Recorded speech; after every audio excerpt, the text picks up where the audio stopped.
Hey, good morning Internet. Aujourd'hui, je veux adresser un message particulier à tous les guerriers et guerrières de la vie en cette fin d'année parce que j'ai eu près de moi des gens qui ont tenté des choses dans les règles de l'art.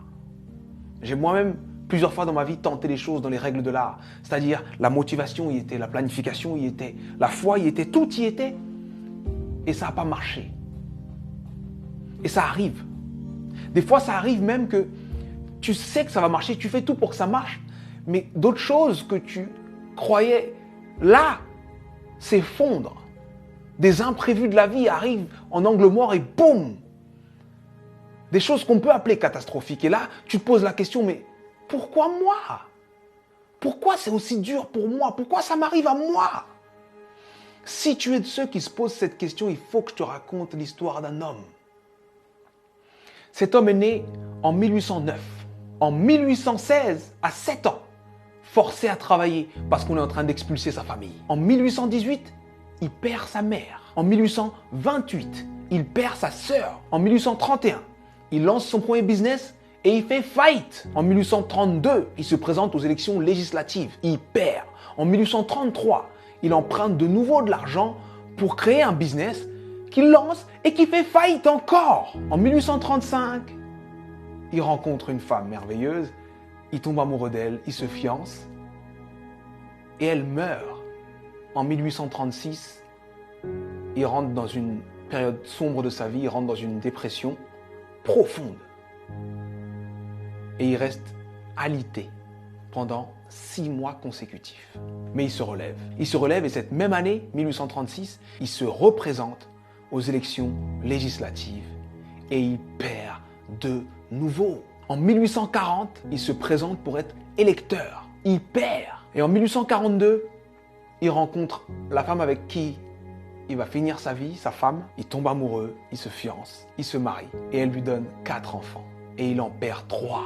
En 1843, il se présente au Congrès et il perd. En 1845, il se présente de nouveau au Congrès et il perd de nouveau. En 1850, son fils meurt. En 1854, il se présente au Sénat, il perd. En 1956, il se présente pour être vice-président. Il n'a même pas 100 voix. En 1958, il se présente de nouveau au Sénat et il perd de nouveau. Et en 1960, Abraham Lincoln est élu président des États-Unis d'Amérique. Et il fait 2 mandats exceptionnels qui font de lui l'un des présidents les plus respectés et les plus impactants de l'histoire des États-Unis. C'était important que je te raconte cette histoire. C'était important que je te raconte cette histoire parce que on voit le héros, mais on ne voit pas les coulisses de la réussite. Il faut que tu acceptes les coulisses de ta réussite. Peu importe la difficulté, peu importe ce qui se passe, peu importe ce que tu dis, sache que tant que tu respires, ton but t'attend. Tant que tu respires, ton rêve t'attend. Et je vais te dire une chose que je veux que tu gardes dans ta tête et dans ton cœur le plus longtemps possible et que tu te répètes le plus souvent possible. Les épreuves que tu trouves sur ton parcours sont adaptées à ton potentiel. Les petits potentiels ont de petites épreuves. Les gros potentiels ont de grosses épreuves. On peut tous, dans nos vies, prendre des feuilles, noter les dates des moments les moins drôles de nos vies, les moments les plus difficiles de nos vies, et faire une liste comme celle que je viens de faire pour Abraham Lincoln. Mais sincèrement, je pense que Abraham Lincoln faisait l'inverse. Pour avancer dans les coulisses de la réussite, pour avancer face à toutes ces épreuves, il faut se focaliser sur ce qu'il y a de bon, de positif, et ce qui nous donne envie d'avancer.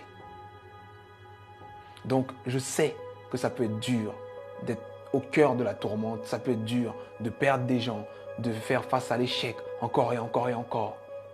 Mais concentre-toi sur ce que tu es en train d'essayer d'accomplir et accomplis-le. Et je peux te garantir que parce que tu es passé par là, tu as changé l'ampleur, le sens et le goût de ta réussite. Alors traverse ces épreuves. Elles sont adaptées à ton potentiel, elles sont là pour te faire grandir. C'était Sudei. J'espère que cette vidéo t'a plu. Et si elle t'a plu, partage-la. Merci.